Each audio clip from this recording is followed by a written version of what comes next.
because I have to ask about Jubilee, of course. Yes. Uh, how 'Cause I assume you apply to get on. Can you just, like, I guess, give us a full explanation of the whole entire Jubilee process? Because 'Cause you've gone on there more than twice or just twice? Just twice.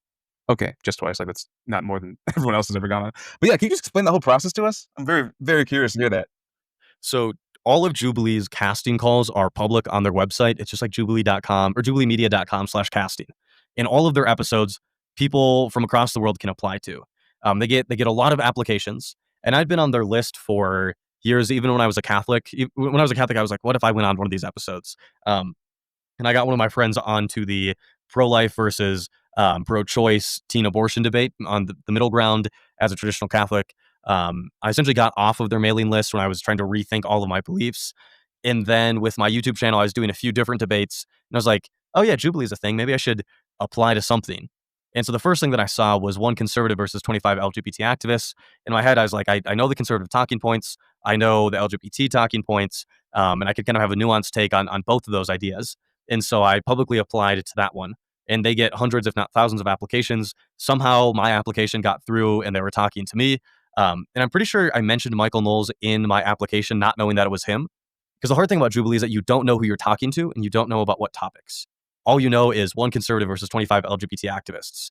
And so I think in my application, I listed the conservatives that I used to talk to or that I used to listen to, that I knew their arguments. And so I think that set off some sort of tripwire to like accelerate me to the front.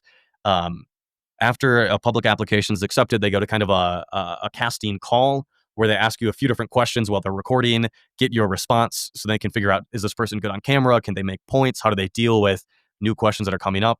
They like they liked me then. They gave you a whole $50 travel stipend to get to LA. In my case, I had to fly. And so like the $50 doesn't even cover the flight there. But at that point on YouTube, I was making enough money that I could pay for my flights based off of the people that were supporting me. So I spent all of my YouTube money for a month to get out to LA for that one. Debated Michael Knowles and loved the experience. Him and I have been talking since. And I was about to accelerate the story then. 2 months later, or a month later, then I see one Christian versus 25 atheists.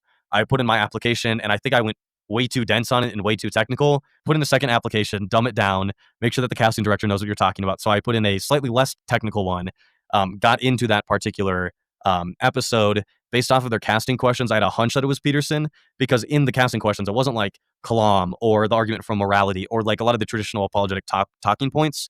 Like there's only one person who talks this way, and that's Jordan Peterson.